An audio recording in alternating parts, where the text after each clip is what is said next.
Bismillahirrahmanirrahim. Assalamualaikum warahmatullahi wabarakatuh. Alhamdulillahi rabbil alamin wa bihi nasta'in ala umuri dunya waddin. Wassalatu wassalamu ala asyrafil anbiya'i wal mursalin wa ala alihi wa ashabihi wa man tabi'ahum bi ihsanin ila yaumil din. Ya ayyuhalladzina amanu taqullaha haqqa tuqatih wa la tamutunna illa wa antum muslimun. Wahai orang-orang yang beriman, bertakwalah kepada Allah dengan sebenarnya takwa dan perjuangkan keislaman sampai mati. Islam harga mati. Fa inna asdaqal hadits kitabullah, sesungguhnya sebenar-benar perkataan adalah kitabullah. Wa ahsanal hadi hadi Muhammad sallallahu alaihi wasallam, dan sebaik-baik petunjuk adalah petunjuk Muhammad sallallahu alaihi wasallam. Wa syarrul umuri muhdatsatuha, adapun seluruh perkara adalah perkara yang diada-adakan. Wa kullu muhdatsatin bid'ah, setiap perkara yang diada-adakan istilahnya bid'ah. Wa kullu bid'atin dhalalah, dan setiap kebid'ahan sesat. Wa kullu dhalalatin finnar, dan setiap kesesatan di neraka. Wa ibu ma'asyiral muslimin rahimani wa rahimakumullah jami'an. Kita lanjutkan pembahasan dalam kitab Al-Wajibatul Mutahattimatul Ma'rifah ala kulli muslimin wa muslimah, yang wajib dan yang harus diketahui oleh setiap muslim dan muslimah. Terakhir pembahasan kita tentang pembatal keislaman yang ketiga. Sekarang masuk pembatal keislaman yang keempat. Nah, ini agak sedikit ekstrim karena banyak yang salah dalam memahami pembatal keislaman yang keempat ini, yaitu meyakini adanya petunjuk yang lebih baik atau yang lebih sempurna dari petunjuknya Nabi. Syekh Shalih Fauzan mengatakan dalam menjelaskan pembatal keislaman yang keempat ini, ya, jangankan meyakini lebih baik, meyakini sama saja sudah membatalkan keislaman. Dia meyakini bahwa ada yang sama sempurnanya dengan petunjuknya Nabi, ia samakan. Maka ini termasuk pembatal keislaman. Apalagi dia meyakini ada yang lebih baik, atau dia meyakini ada yang sama baiknya dengan hukum Allah Subhanahu wa ta'ala. Apalagi kalau dia meyakini lebih baik dari hukumnya Allah Subhanahu wa ta'ala, maka orang tersebut keluar dari Islam. Sebagaimana Allah Subhanahu wa ta'ala katakan, "Wa man lam yahkum bima anzalallah fa ulaika humul kafirun." Barang siapa yang tidak berhukum dengan hukumnya Allah Subhanahu wa ta'ala, maka mereka itu adalah kafir.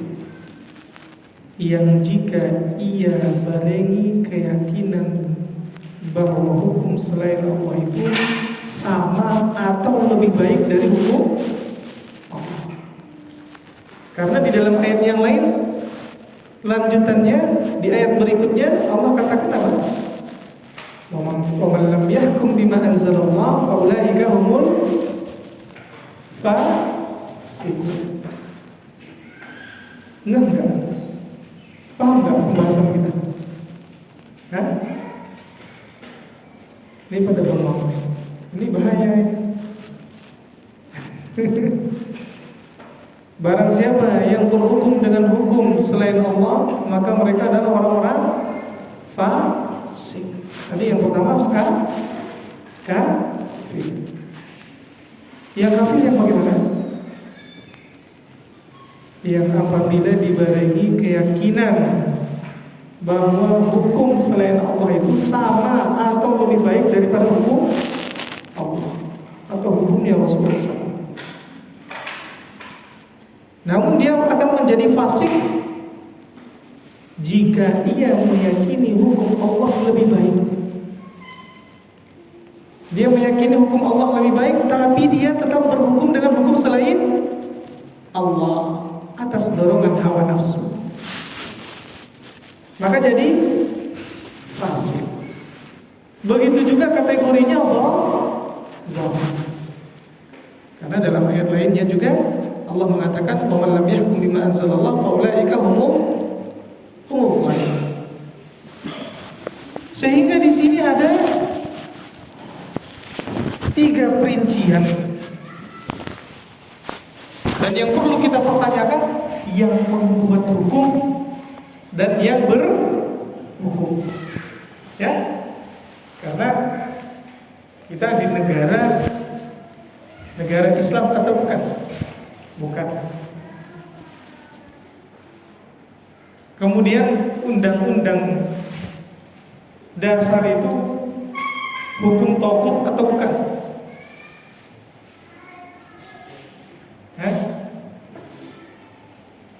Ini berat, takut ngeri-ngeri sedap tadi. Yang berkesesuaian dengan Al-Quran, maka ia adalah hukum Islam. Yang tidak berkesesuaian dengan akal atau buatan manusia, maka ia adalah hukum tauhid. Jangan takut menyebutkannya, tapi harus menyebutkan dengan adil. Ya. Karena memang resiko mendakwahkan Al-Quran dan Sunnah itu berat. Orang-orang cemen nggak bisa. Dan apalagi masalah ini, lagi di sholat. Ya. Namun bismillah, apa yang sudah kita pelajari kita ajarkan. Ya. Apalagi banyak orang-orang takfiri salah dalam memahami pembatal keislaman ini, terutama poin berhukum. Kemudian mereka mengkafirkan penguasa karena membuat hukum. Lantas langsung mereka menuduh bahwasanya penguasa telah memposisikan diri seperti Allah. Sehingga mereka pun membuat pembagian tauhid itu menjadi 4 tauhid. Yang keempat adalah tauhid hakimiyah.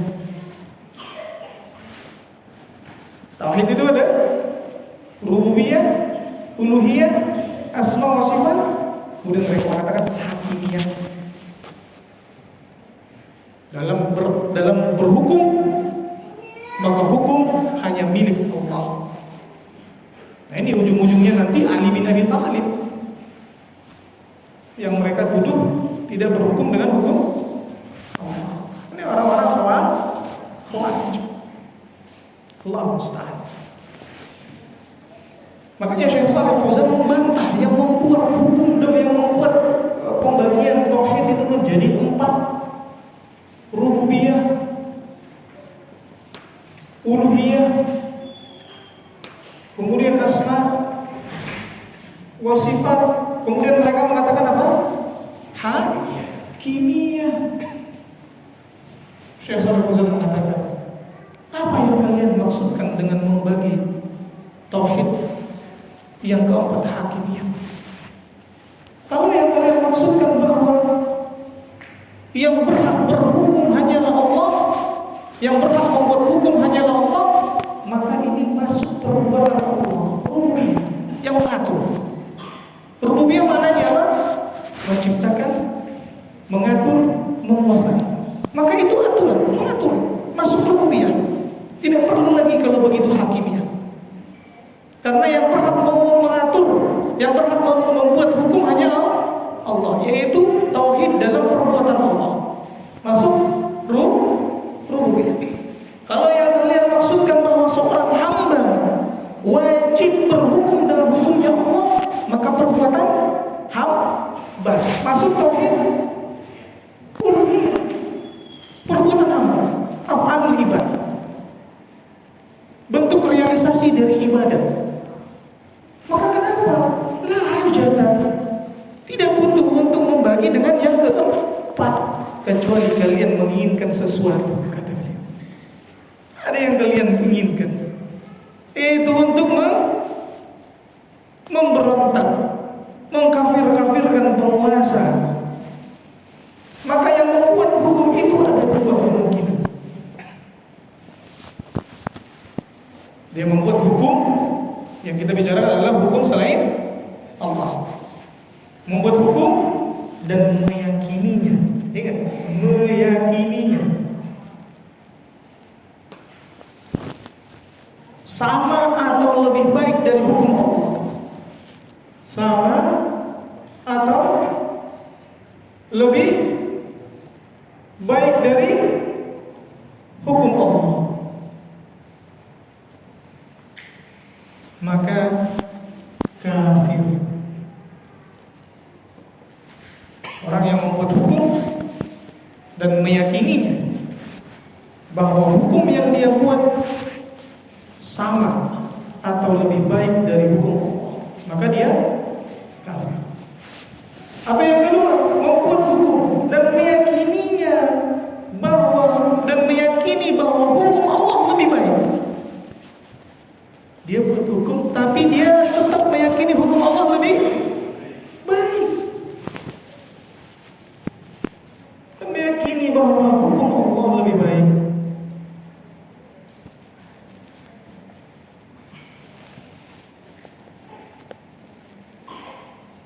Maka dia zalim atau fasik. Ya, ini fasik. Atau sebagian ulama mengatakan kufrun asghar. Kufur asghar. Makanya Ibnu Abbas mentafsirkan, "Wa man lam yahkum bima anzalallah fa ulaika humul kafirun, kufrun duna kufri." Ya.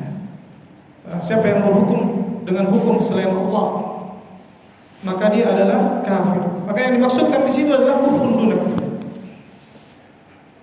Mungkin nggak ini realitanya? Dia buat hukum. Mungkin.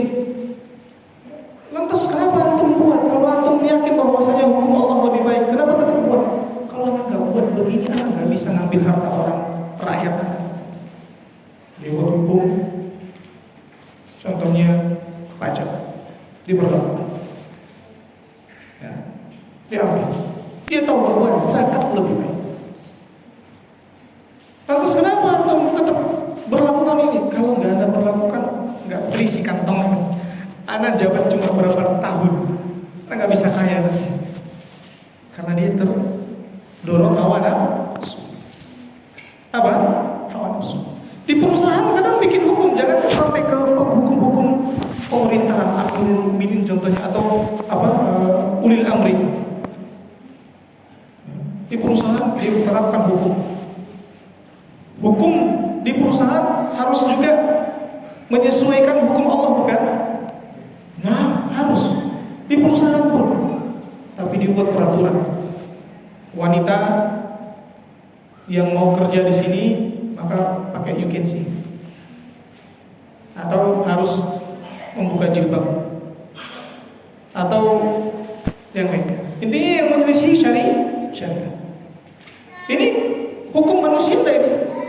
Hukum manusia menyelisih hukum Allah, tidak? Menyelisih hukum Allah. Antum kenapa buat seperti itu? Apakah antum meyakini bahwa hukum Allah, syariat Allah itu tidak layak lagi untuk dipakai? Mana? Tidak begitu. Anda tetap tahu hukum Allah lebih baik. Akan tetapi biar bisa cuci-cuci mata.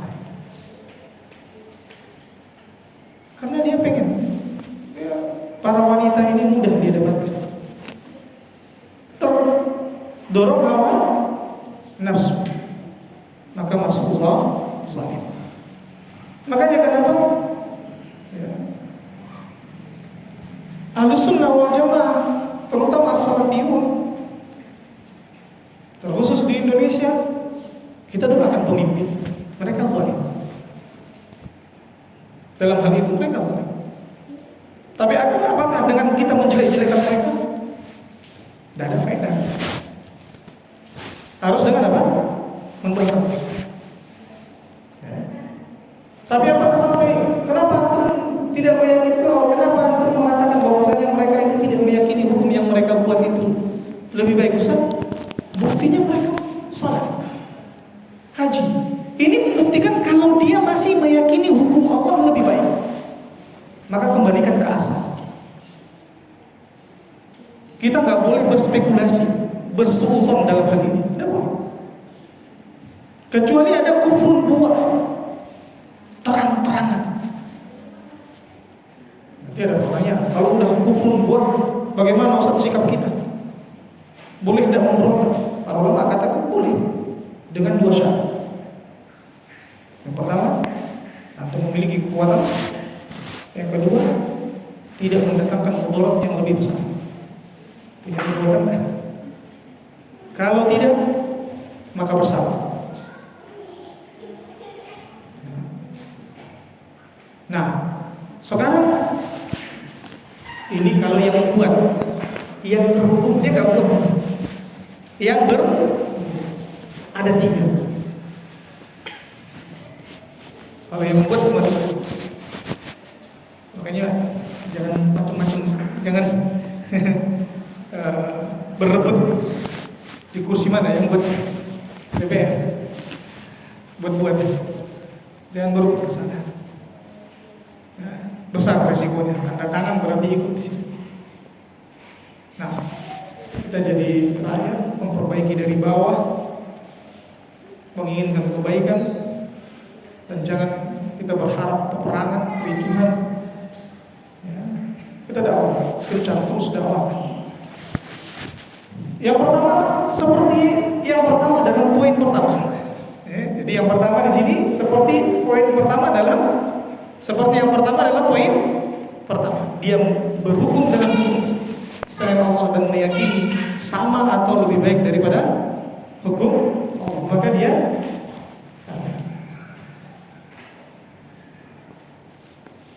dan yang kedua sama juga dengan poin yang kedua. Pada bagian yang pertama, dia berhukum dengan hukum selain Allah dan dia meyakini bahwa hukum Allah lebih baik. Tapi dia berhukum dengan hukum selain Allah atas dorongan apa? Nafsu. Ini antum pun kadang terjatuh. Jangan kita katakan kepada pemimpin kemana, tidak perlu jauh-jauh. Seorang lelaki jalan di sana naik motor dia berhukuman. Dia saat ini sedang menerapkan hukum siapa? Hukum Allah melarang. Benar kan? Hukum Allah melarang. Berarti sekarang dia sedang mengamalkan hukum siapa? Hukum syaitan.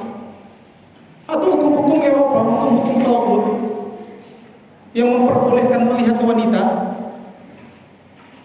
Tapi dia tahu nggak kalau seandainya hukum Allah yang menundukkan pandangan itu lebih baik? Tahu nggak? Hukum itu atau jangan berpikir kayak had ya. Had aja hukum itu hanya apa? Had hukuman. Dia kalau baca hukum dipikirnya hukuman aja. Ahkam syariah luas hukum syariat. Ghibah contohnya. Ghibah itu dia sedang menerapin hukum siapa? Hukum taghut, hukum manusia yang boleh menceritakan seperti itu. Tapi ketika dia berbuat seperti itu, apakah dia meyakini perbuatan dia itu lebih baik daripada hukum Allah yang memerintahkan dia untuk tidak menghina? Maka orang seperti ini fasik. Ya. Banyak orang-orang takfiri itu dia mengatakan antum berhukum dengan hukum selain Allah. Setelah kena tangkap mereka, terus habis itu apa? Panggil pengacara. Ya kan? Pengacara? Dari hukum apa lagi? Hah? Berarti standar ganda. Buat yang lain kafir, buat dia tidak. Yang takfiri itu mengkafirkan pelaku dosa besar. Ini kan harusnya pelaku dosa besar, tapi dikafirkan sama mereka. Faham? Ini harusnya pelaku dosa besar, tapi dikafirkan sama mereka.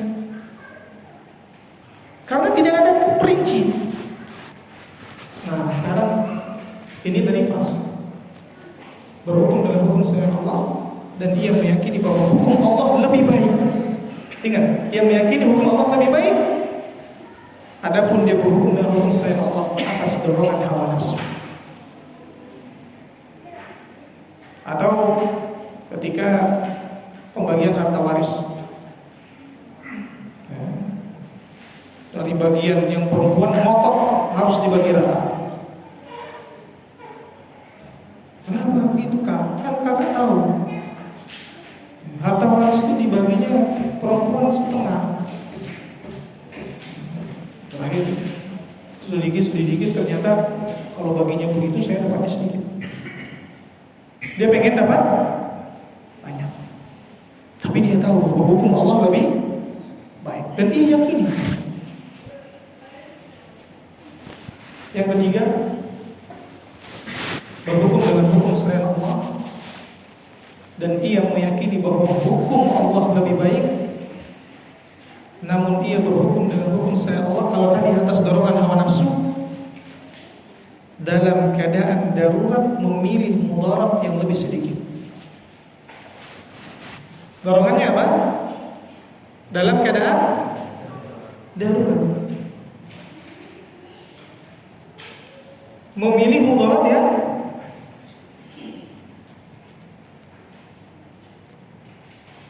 Karena kalau darurat itu harus punya dua pilihan, memilih mudarat yang lebih sedikit.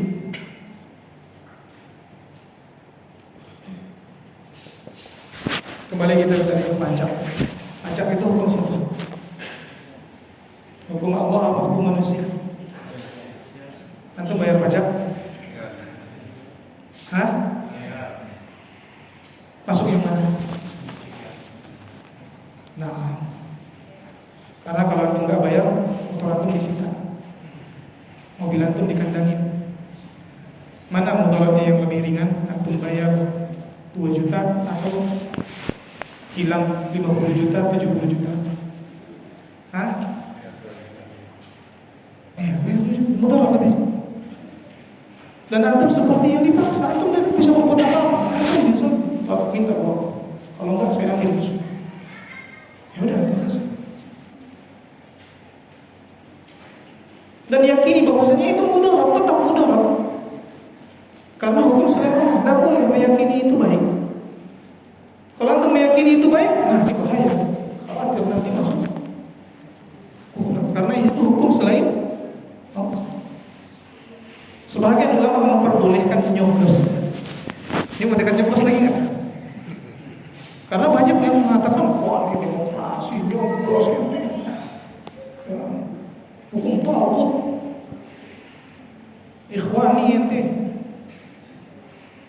nyoblos. Padahal yang memperbolehkan itu ulama-ulama besar. Antum nggak berani, antum berani Syekh Utsaimin ikhwani, Syekh Albani ikhwani. Apa dasar hukum mereka memperbolehkan? Lihat kenapa ketika mereka memperbolehkan itu apa? Ketika ada dua pilihan, yang satu keras kepada kaum muslimin, yang satu lebih ringan mudaratnya. Nggak ada istilah dalam hal demokrasi itu baik, nggak ada. Oh ini lebih baik, enggak, lebih sedikit mudaratnya. Tetap mudarat, karena dua orang yang menginginkan kekuasaan itu, ya, seperti dua serigala yang memperebutkan sekumpulan domba. Ini diacak, dibantai semua dia. Dua serigala kelaparan, lempar ke, ya, kawanan apa? Apa yang akan terjadi? Gigit sini mati, gigit satu lagi mati. Di semua pengen diambil sama dia, tapi gigitin mati.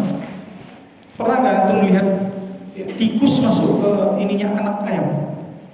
Siapa yang punya ternak ayam? Tikus, ini digigit-gigitin semua, mati. Anak dulu pernah ternak ayam semua. Ya.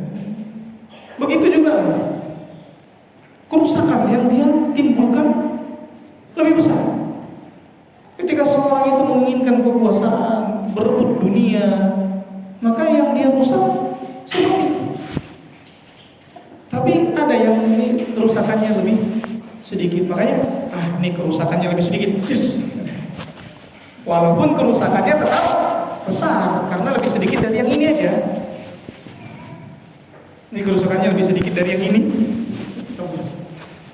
Walaupun tetap kerusakannya lebih besar karena nanti tetap yang ngasih duit yang akan diikuti. Karena tujuan dia ke situ itu bukan mau mempertahankan Islam, tidak. Dia lebih ini aja dibandingkan yang satu. Track recordnya, biografinya kita lihat. Tapi kalau antum nggak tahu, kata mereka, kata Syekh Albani, kalau antum nggak tahu, ya sudah, nggak usah itu. Antum nggak tahu mana nih. Itulah ya, penarikan kesimpulan dari apa yang disampaikan oleh para ulama. Maka di negeri kita ini kalau seandainya dihukumi semuanya yang berhukum dengan hukum selain Allah, maka mereka adalah kafir. Ini banyak ya. Dikafirkan semuanya. Allah musta'an. Mereka juga yang mengkafirkan itu mereka kafir. Bisa dipahami sampai di sini. Makanya dalam kategori ini, kalau antum bisa ngelak, lebih baik.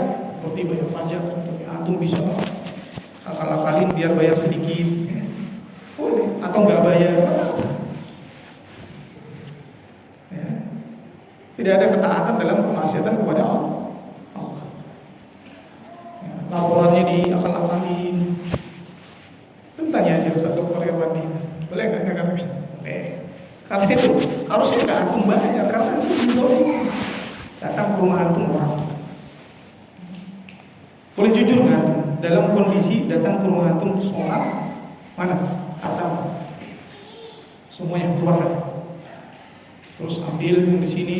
Terus saya punya harta juga di sana. Ada showroom di sana, mobil saya juga di sana. Semua. Wah, kamu kasih tahu semua dia kan nggak boleh bohong Pak. Padahal dia lagi di rampok, semua nggak boleh bohong. Istrimu mana? Oh itu sembunyi. Boleh jujur? Hah? Sembunyi di sini. Perampoknya membawa istrinya kabur juga dikasih tahu. Sembunyi di situ. Nah seperti antum mau dizolimi, antum harus tipu daya. Tipu daya. Nah. Makanya Rasulullah SAW katakan al-harbu khida'. Perang itu tipu daya. Di perang itu boleh buat tipu daya. Antum dizolimi buat bagaimana biar antum apa? Tipu balik. Dia pengen nipu antum dengan kezolimannya, antum tipu balik. Ini baru lengkap. Makanya diantara sifatnya Allah Subhanahu Wa Taala adalah membalas tipuan orang-orang yang menipu. Innahum yakiduna kaida wa akidu kaida. Wa makaru wa makara wa makara Allah. Nah, Allah Ta'ala alam. Itu yang saya pahami dari penjelasan yang disimpulkan atau diberikan oleh Syekhul Islam Ibnu Taimiyah. Allah Ta'ala. Ada pertanyaan? Nah.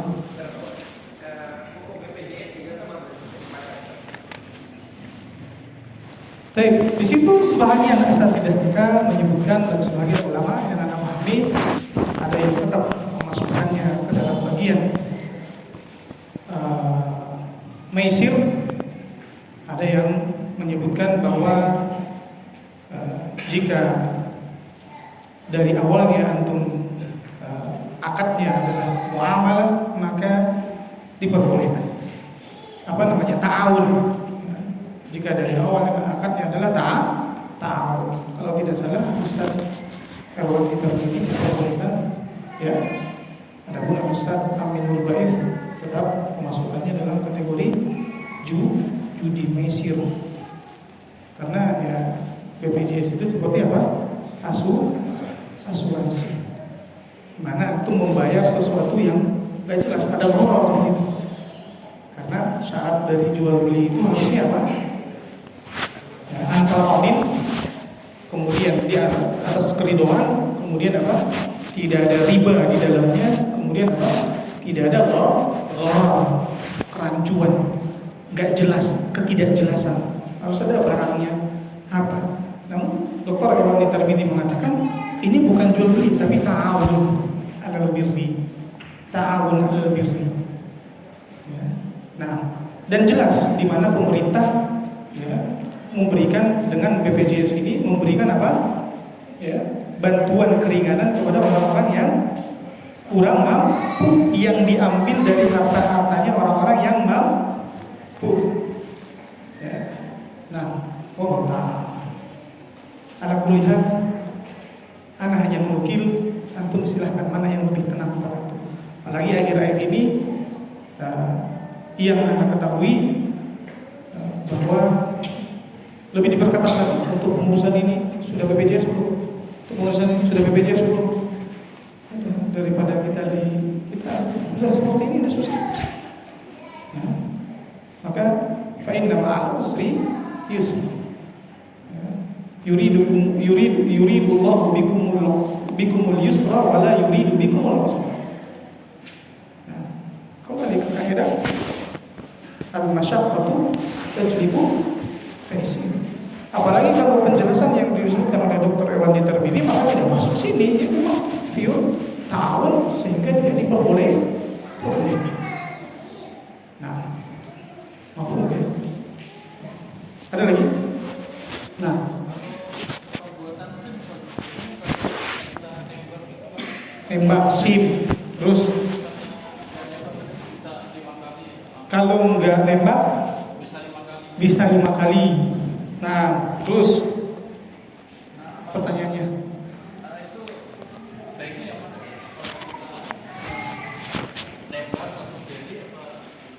nembak langsung jadi apa? Apa ngikuti prosedur 5 kali? Yang bilang antum bikin SIM 5 kali siapa? Anak 2 kali. Ya. Baik. Nah, Anda tahu karena beda kondisi. Beberapa tempat dipersusah, beberapa tempat tidak.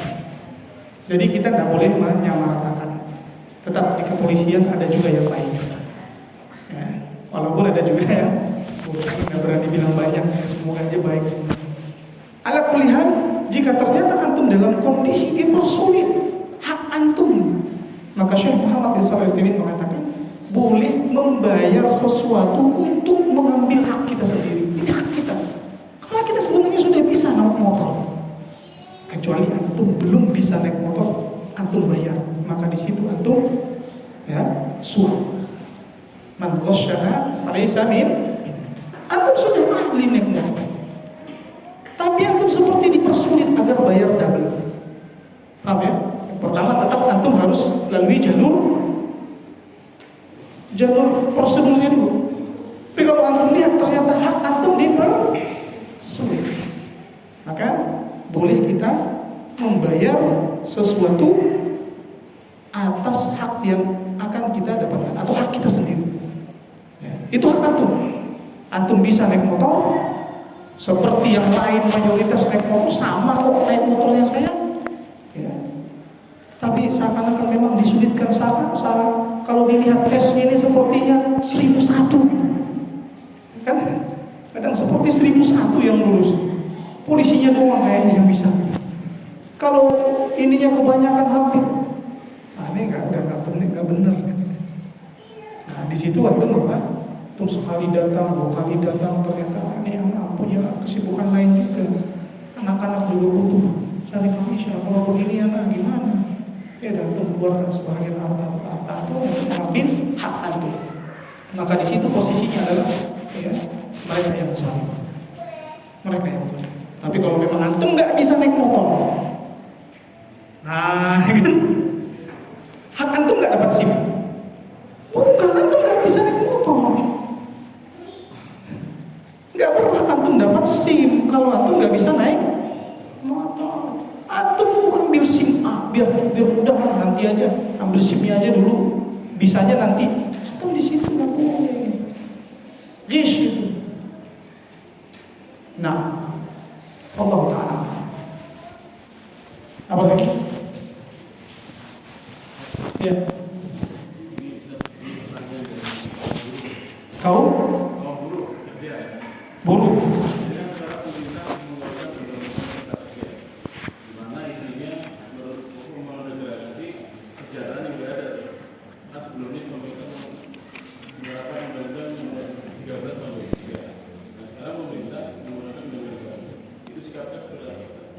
Undang-undang yang sebelumnya apa? Anak nggak tahu. Anak bukan buruh. Jadi kalau nilai kesejahteraannya dibandingkan yang sekarang itu belum drastis. Apanya ini?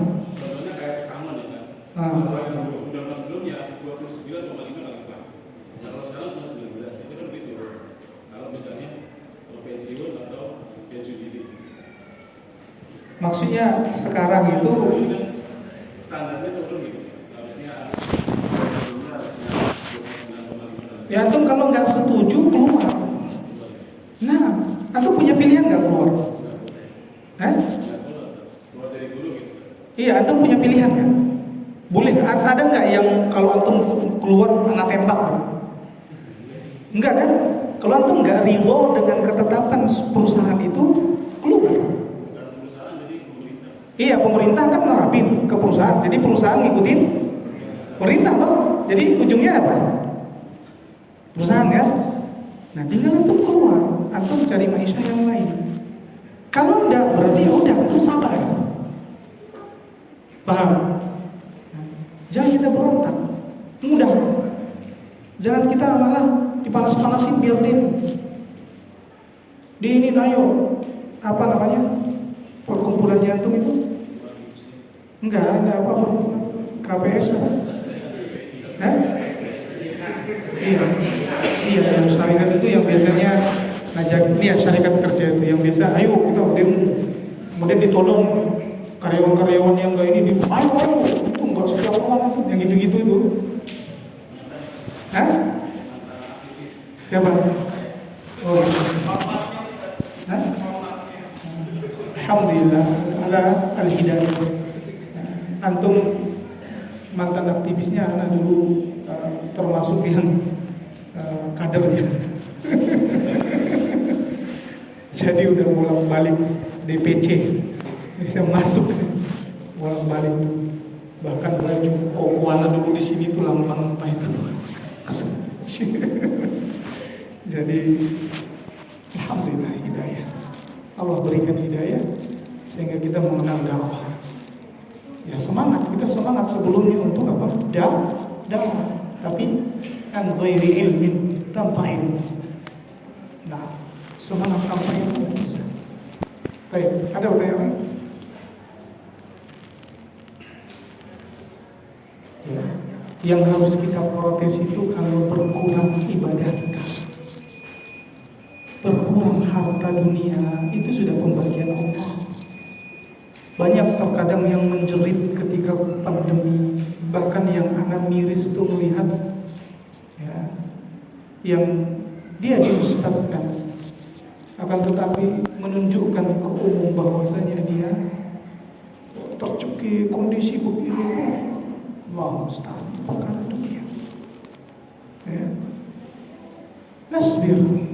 Kita sabar, Allah persempit bagian harta kita sabar. Apa yang sudah Allah takdirkan kepada kita dari perkara dunia pasti akan kita dapatkan. Kalau tidak sekarang, nanti. Banyak orang yang mempertanyakan kepada anak pribadi. Ini tentunya semoga Allah Subhanahu Wa Taala jadikan amalan ini keikhlasan. Antum gimana Ustaz? Punya 4 istri bisa melalui itu. Yang beri rezeki siapa? Allah. Iya, maksudnya bagaimana itu? Ya, itu strategi. Yang penting butuh makan, yang penting apa? Cukup untuk makan. Rumah nggak usah dulu. Rumah. Yang penting-penting aja. Oh, kendaraan udah harus butuh ya itu penting. Cari yang pas-pasan sesuai budget kita. Kemudian apa? Kita buat tabungan darurat kan itu. Ada yang tak terhingga kan biasa. Di perusahaan di mana itu kan biasa. Ada bahasanya apa? Ya, anggaran tidak terduga. Alhamdulillah. Kan itu. Sehingga anak dalam rumah tangga anak kuat. Istri-istri anak tahu berapa uang yang anak simpon. Tapi ada. Nah ini pendidikan dari ibu anak dulu. Ibu anak Masya Allah ya, diajarkan anak-anaknya bagaimana berhemat, bagaimana ya, mempersiapkan anggaran tak terduga. Sehingga ketika suatu saat kita itu terhimpit, ada. Jangan berpoya-poya, pengen itu beli, pengen ini beli. Aqullu ma tashtahi. Apakah setiap yang kau inginkan harus kau beli? Ini perkataan yang masyhur dari Umar bin Khattab. Pada intinya memang apa yang Allah berikan kepada kita akal, kita pergunakan. Nah sekarang apalagi kondisi seperti sekarang ini kan, kita harus pintar-pintar. Ada buat makan harian, bulanan, ada sisihkan nanti biaya tak terduga. Kita nggak tahu kehidupan ini kan. Nah, jangan wah ini angsuran ini lagi angsuran. Ya udah jual dulu rumahmu, kontrak, sisanya ada nggak lagi? Tak bisa hidup kan? Gak usah kita kayak meradang itu dan yang lainnya. Itu juga nggak bakalan dibawa. Ya. Pada intinya kalau masalah dunia antum nggak usah ngeluh. Harusnya ngeluh antum itu masalah akhirat. Anak-anak sekarang susah beribadah. Kenapa ini mau dekat Ramadan belum ada puasa? Ini yang harus kita selalu protes terhadap diri kita. Anak kayaknya kalau begini terus nggak bisa maksimal ibadah. Itu yang sering diprotes oleh para sahabat. Introspeksi diri yang mereka khawatirkan, yang mereka takutkan. Adapun naik harga, turun harga, tak pernah mereka omongin. Gak pernah mereka kompor-komporin masyarakat. Wah sekarang harga minyak goreng nih begini, gimana sih kebijakan? Itu biar rezekinya para petani sawit. Wabah Adan dulu. Kalau masih ada pertanyaan, kita lanjut. Kalau enggak nanti kita tutup setelah ini.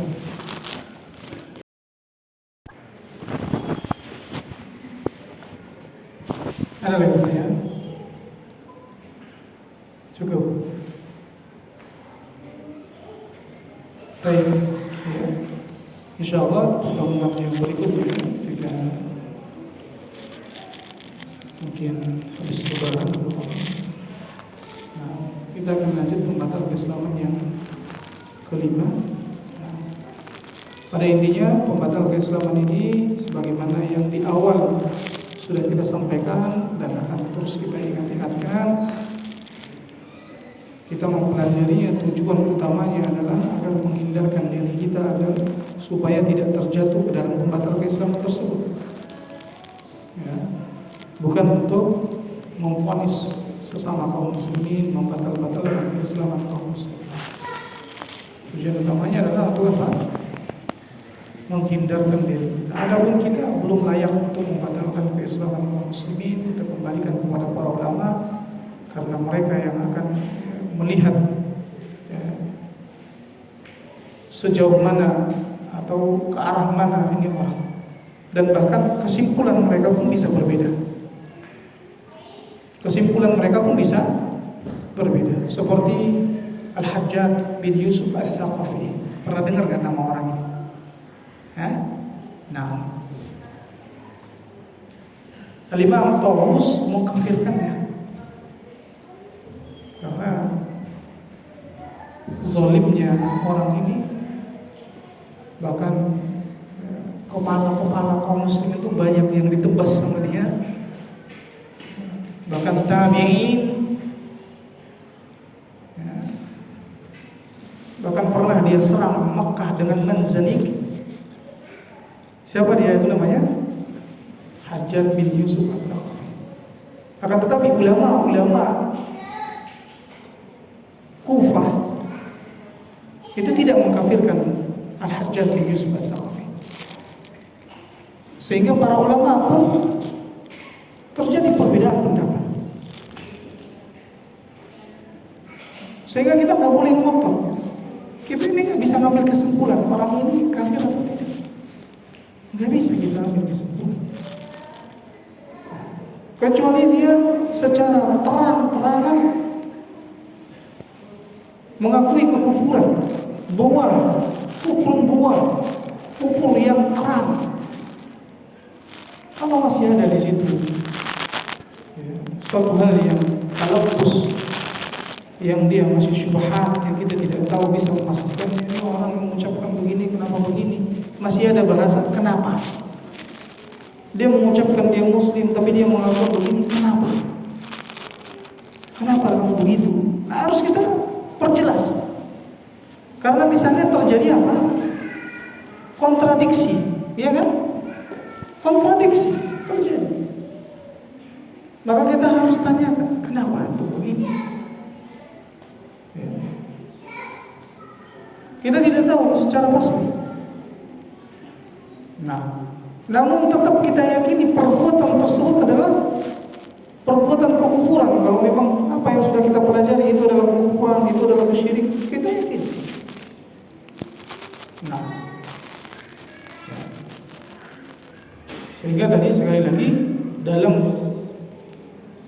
menghukumi seseorang itu kafir atau tidak kafir pun diantara para ulama berbeda pendapat. Dan Imam Taubus saat dia tahu bahwasanya ulama-ulama Kufah dan Basrah tidak mengkafirkan Hajjaj bin Yusuf Ats-Tsaqafi, dia mengatakan, sangat disayangkan saudara-saudara saya yang ada di Kufah dan Basrah sana tidak mengkafirkan Hajjaj bin Yusuf Ats-Tsaqafi. Tetap dia katakan yang tidak mengkafirkan itu adalah saudara. Walaupun mereka berbeda dalam pengambilan kesimpulan. Karena terkadang informasi yang sampai kepada antum tentang orang ini berbeda dengan yang sampai kepada si fulan. Itu kan? Makanya tahzir mentahzir pun begitu. Tahzir mentahzir pun begitu. Bisa jadi mungkin antum mengikuti tahziran yang ustaz ini kepada si ini, atau antum tidak mengikutinya. Sehingga antum tidak harus, wah yang gak mentahdir ini berarti itu. Ini lazimul qaul namanya. Kemudian antum memvonis seseorang karena dia tidak begini, maka dia begitu. Bahasa maka. Penghukuman seperti ini tidak boleh. Ya.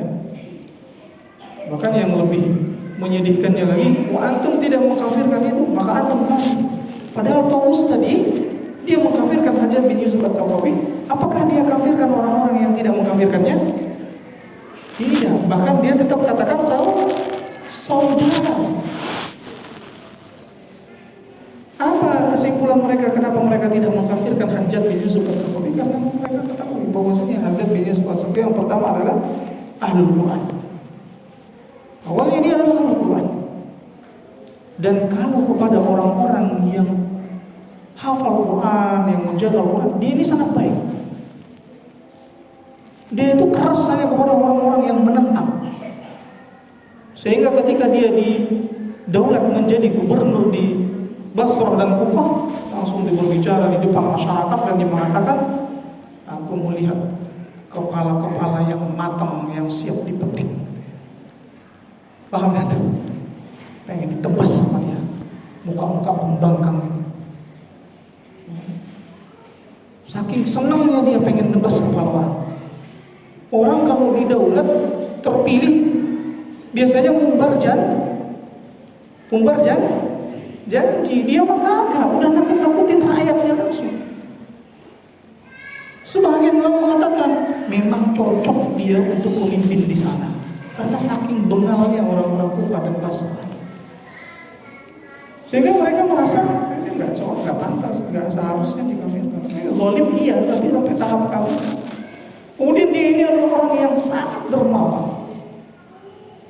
Kalau ada kebaikan-kebaikan, dia dermawan. Sehingga harta dia itu dia nggak kumpul-kumpulkan, memperkaya diri dia. Dari sisi ini terkadang orang-orang berbeda penilaian. Paham tuh? Ya, itu juga tidak bisa ini. Sebahagian ulama ada yang mentahdir Syekh Ali Hasan Al-Halabi dengan Mu'tazilah, pemahaman Mu'tazilah. Ada sebahagian ulama yang menyayangkan vonis tersebut. Berbeda, para ulama pun berbeda dalam hukum. Kalau antum dapati mungkin ada ustaz yang antum senangin, ternyata dia mengikuti ulama yang memvonis dia. Atau ada saja yang antum mungkin lihat lebih kepada membela, ya mungkin karena dia mengikuti guru. Ini jangan kalau orang itu tidak bisa disamakan. Sudut pandang antum ini tidak bisa disamakan. Karena informasi yang antum dapatkan berbeda-beda. Guru-guru yang antum duduk di majelis ilmunya juga berbeda-beda. Bahkan apa yang anda jelaskan pada saat kesempatan kali ini pun bisa jadi di antara antum bisa jadi. Anda sering mendengar penjelasan tentang kekuatan Islam. Mana ada penjelasannya begitu? Terkadang bisa jadi. Ya. Anda hanya menyampaikan apa yang Anda ketahui. Kalau ada ilmu tambahan dari antum, jangan sembunyi-sembunyikan. Sampaikan, datangi kepada anak. Ustaz, anak kayaknya berat dengan penjelasan Ustaz ini. Nah, kita diskusi. Karena ketika Anda menjelaskan tentang istiwa, di antara terjemahan yang Anda terjemahkan adalah bersemayam. Sebagian besar tidak, ada yang mengatakan terjemahan dengan bersemayam itu tidak tepat, tapi tinggi atau menetap. Ilmu yang Anda ketahui, lantas ada seorang murid yang sampaikan, Ustaz, Anda dengar Ustaz ini jelasin begini. Nah, sahih, Anda tahu. Sebagian ulama menyebutkan demikian. Akan tetapi Anda lebih condong kepada penjelasan yang diantara makna istiwa itu juga adalah al-julus. Yaitu apa? Bersemayam atau duduk. Tafadhol, kalau antum lebih condong ke sana, silahkan. Anda tidak akan memaksa antum untuk mengikuti pendapat yang Anda lebih condong. Karena fatwa itu tidak harus memaksakan. Antum terkadang juga mengambil pendapat Syekh bin Baz, pendapatnya Syekh Utsaimin, pendapatnya Syekh Albani. Ya kan? Di sini ada nggak yang Allahu liman hamidah? Ada. Berarti antum mengambil pendapatnya Syekh bin Baz. Kebanyakan Sami Allahu liman hamidah. Pendapatnya Syekh Albani. Kalau Anda nanti begini, apakah Anda harus katakan antum semua mubtadi'ah? Dhalun mubin. Akhi billah wasi'. Ini luas pembahasan ini. Antum jangan persempit agama kita ini. Jangan persempit pembahasan otak-otak manusia ini. Tafadhol, kalaupun sedang seperti itu antum mengklaim atau menuduh mentahzir kami. Ya, Ustaz ini Mu'tazilah. Tafadhol. Ya kan? Fahim tuh? Pada intinya pembahasan ini fi khilaf, bahkan masalah mengkafirkan pun terjadi perbedaan pendapat di antara para ulama. Kita coba sampai di sini. Ada pertanyaan? Masih ada? Cukup? Ya, silakan. Seperti pawang ular atau pawang hujan itu bisa dikategorikan sebagai burung atau seperti apa? Nah, ya. Pawang hujan, pawang ular. Kalau pawang ular seperti itu keahlian. Misalnya dia bagaimana mempelajari gerakan-gerakan ular sehingga dia mampu menaklukkan ular, itu dipelajari. Adapun pawang hujan, maka waktu itu pernah, kalau tidak salah saya jelaskan ini, jika dia meyakini bahwa ada selain Allah, atau dia meyakini dialah yang mengarahkan hujan dari sini ke sana, maka dia terjatuh kepada syirik akbar.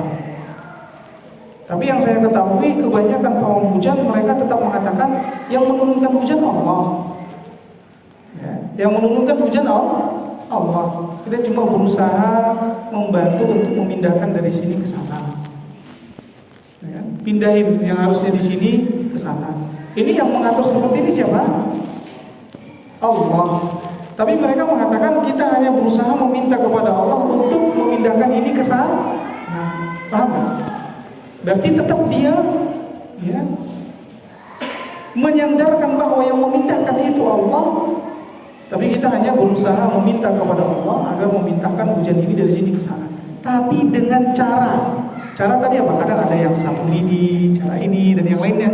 Cara ini tidak pernah diajarkan oleh Allah dan Rasulnya, sehingga sebab upaya dia agar hujan ini dipindahkan salah, maka dia terjatuh ke dalam syirik asghar. Ada nggak cara yang tepat agar hujan itu dipindahkan? Ada. Rasulullah SAW ketika sudah mulai deras hujan, apa kata Rasulullah? Allahumma hawalaina la alaina. Dengan berdoa, angkat tangan ke langit, minta kepada Allah, ya Allah, pindahkan di sekitar kami, jangan lagi kepada kami. Ada caranya? Ada. Cara yang syar'inya adalah minta langsung, angkat kedua tanganmu ke langit, minta kepada Allah agar Allah pindahkan hujan. Tapi kalau dengan cara yang salah tadi, mereka taruh apa biasanya kan? Sapu lidi ya, dibalikin kan? Gitu ya? Tahu nggak kata caranya itu Allah hujan itu? Ini yang saya ketahui. Nah, dia terjatuh pada syirik kecil. Tapi kalau seandainya dia dengan bantuan syaitan, maka dia terjatuh kepada syirik besar. Wallahu ta'ala alam. Mungkin seperti itu perinciannya secara lagi terjadi dari pagi di Lombok. Allah. Tetap hujan, Ustaz. Nah itu tadi. Jadi tenar sampai se-Nusantara. Iya. Bahkan sampai luar negeri. Nah, pada intinya memang di syariat kita pun terkadang Allah jadikan memang beneran gak hujan, bisa jadi Allah jadikan sebagai ujian. Ya. Namun bagaimanapun hujan atau tidak hujannya itu bukan sebagai barometer. Cara yang penting caranya. Seperti sholat istisqa, sholat meminta hujan, kadang udah sholat berkali-kali nggak datang hujan. Bukan berarti dengan seperti itu kita katakan sholat istisqa bermanfaat. Paham gak? Hasil itu bukan barometer kebenaran. Barometer kebenaran itu adalah caranya, manhajnya. Terkadang si pawang hujan itu kalau seandainya kejadian, apakah lantas kita katakan mereka ini benar caranya? Hah? Tidak juga. Tapi dengan tidak terjadi apa yang mereka lakukan itu lebih menambah bobroknya atau ya, jahilnya mereka. Nah, Allah Ta'ala ala kulli hal, bagaimanapun kita itu diperintahkan untuk mengikuti cara yang benar. Hasil tetap di tangan Allah. Kadang ada orang-orang yang berobat dengan dukun sembuh. Lantas jangan kita katakan bahwasanya berobat ke dukun itu benar. Oh benar kok sembuh. Hasil itu bukan barometer kebenaran.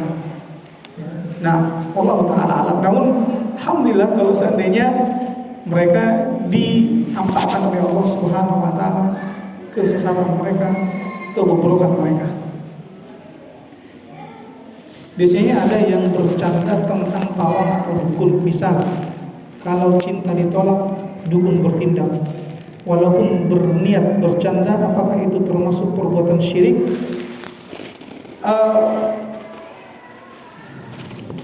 Ini masuk istihza. Ya, masuk apa? Istihza. Jadi tidak masuk syirik. Namun apa? Mengolok-olok. Jadi menjadikan syariat-syariat Islam sebagai bahan candaan, sebagai bahan olok-olokan. Dan itu nanti masuk pembatal keislaman yang ke-6. Nah, karena belum masuk kan, kita baru keempat. Ya, dalam Al-Quran Allah Subhanahu wa Ta'ala katakan, qul abillahi wa ayatihi wa rasulihi kuntum tastahzi'un La ta'tadiru qad kafartum ba'da imanikum. Jadi bukan perbuatan syirik, namun ini berpotensi terjatuh kepada kekufuran. Selayaknya kita tidak menjadikan bahan candaan syariat-syariat Islam, apalagi yang berkaitan dengan perkara-perkara yang Allah murkai. Allah murkai, dukun itu Allah murkai. Maka jangan kita jadikan itu sebagai bahan-bahan candaan, seakan-akan mempopulerkan, sehingga kalau ada orang yang mendengar ucapan antum, karena antum tidak klarifikasi dan antum dia lihat adalah orang yang istiqomah di atas agama, setelah itu dia menganggap bahwasanya dukun itu diperbolehkan. Berarti kalau cinta anak nggak ditolak, boleh dong anak datang ke dukun. Kalau lihat dia pakai peci-peci ngomong kemarin cinta ditolak, dukun bertindak. Padahal sebenarnya dia ngomong ke siapa? Bukan dari sana. Dia bukan nggak kenal ini orang. Mungkin dia ngomong dengan bercanda dan Allah musta'an. Jadi kerusakan yang datang dari perkara ini sangat besar. Wallahu a'lam. Cukup ya. Semoga Allah Subhanahu wa taala jaga kita semua, pertemukan kita dengan Ramadan, kemudian kita bekali dengan ilmu, dan setelah itu kita berusaha untuk bertaubat kepada Allah Subhanahu wa taala. 3 bekal utama bertemu dengan Ramadan, yaitu berdoa, membekali diri dengan ilmu, dan bertaubat. Subhanallah wa bihamdihi, asyhadu an la ilaha illa anta, astaghfiruka wa atubu ilaik. Assalamualaikum warahmatullahi wabarakatuh.